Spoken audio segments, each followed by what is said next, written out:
Right, so this is my second guitar that I'm going to do from scratch, sort of. I've already done a telly strap thingy-majig that's currently in the process of having the neck oiled with Tru-Oil and waiting for some clear coat to arrive in the post so I can finish off the body. Anyway, back to this one.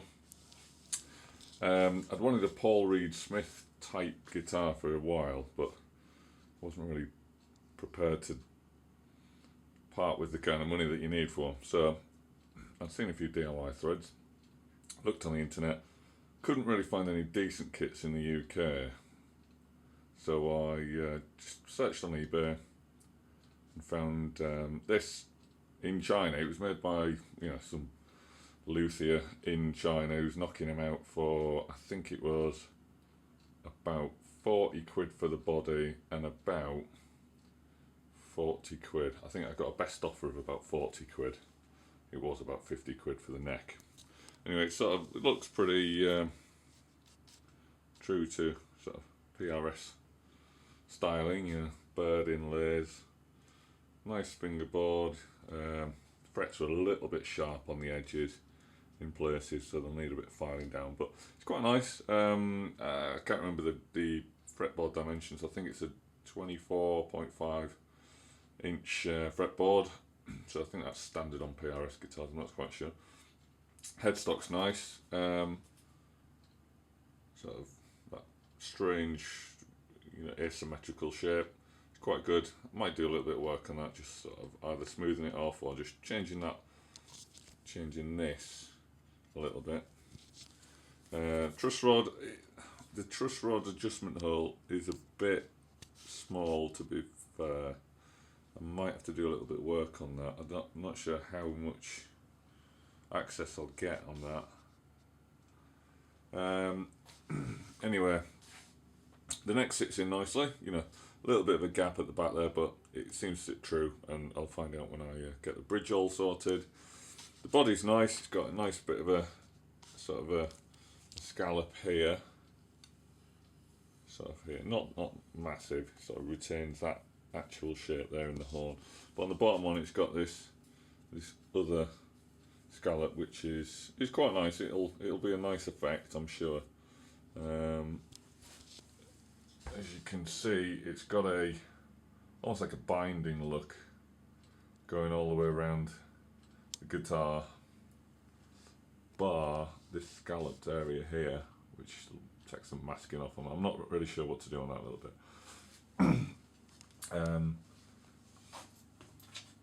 Output port thingy there, which is fine. It's all pre-drilled.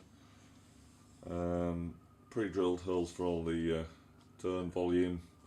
I'm not quite sure what I'm going to do on this, because it's a double humbucker, and I'm going to have a standard like tune-o-matic bridge here and a tailpiece there. I was going to go for like a hardtail, a bit like a Telecaster, but I just didn't know whether all that sort of hardware in one area would actually look that good.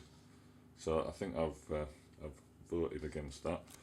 But I wasn't really sure with the wiring on this, because I could go for separate controls for each humbucker,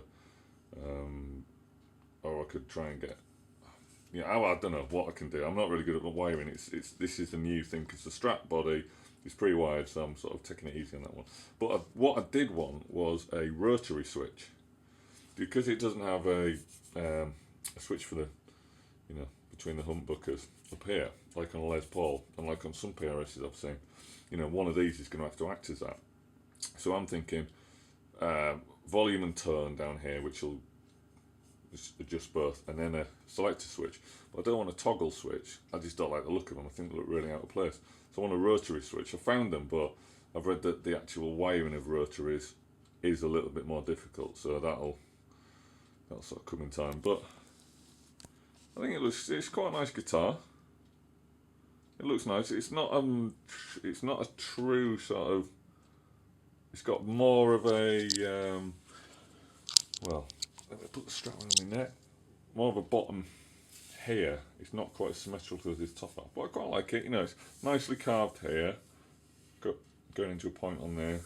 It sort of flattens out here a little bit. It's got a flat top here. You know, it's really nicely made. Looks like maple. The only thing on this is, you might be able to see this, is the join. I don't think it's actually. It might be book matched. I'm not quite sure. I don't think it is, but the join is off centre, so it looks a bit weird. But I'll live with it. I'm sure I can, and I might be able to do a little bit of, I don't know, sanding to try and do something with that. Not too much that I'd alter the shape of it. Anyway, yeah, the rear. I'll take the neck off. The rear is, yeah, like that. It's quite nice.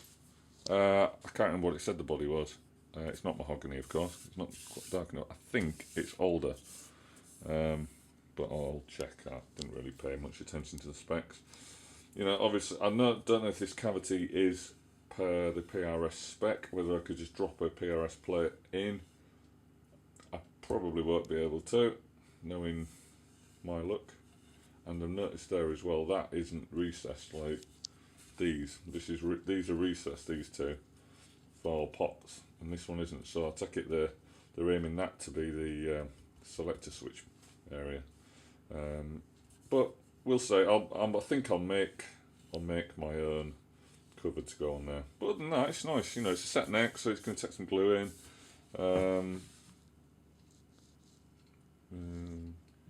Yeah, it's good. I'm quite happy with it. What I am going to do is do the old inking route with some black ink. Oh, it's upside down. So black ink, which I'm going to spray all over, you know, rub all over, let it soak in, sand back, and then I'm going for violet. I wasn't really sure what colour to do on this guitar. I was going to go for a green, and I thought green's a bit boring. I've already got orange in that telly strap thing I'm doing. Red, I didn't think would. Well, with the red, I think I'd need some nitro, and I want to do it a little bit different this time. I want to sort of colour the body using inks and sanding, and then maybe lacquer it or even Tru-Oil it, because I'm quite liking the Tru-Oil. It's going quite well, but obviously it's going to need some sanding back. It's pretty well sanded straight out of the factory. It's very smooth, in fact, although the the maple on top is smoother than the rest of it. And you know, these hopefully will be perfect, because I don't really want to have to do any cutting out of these. Not even sure what humbuckers I can get, because I don't have a clue about humbuckers, other than that there's a lot of them to choose from. So we shall see. But I think it's quite a good little buy, you know, 115 quid I think it came to, all in all, the postage and customs. So I was really happy with that, and I'm hoping it will make a really good project. There you go.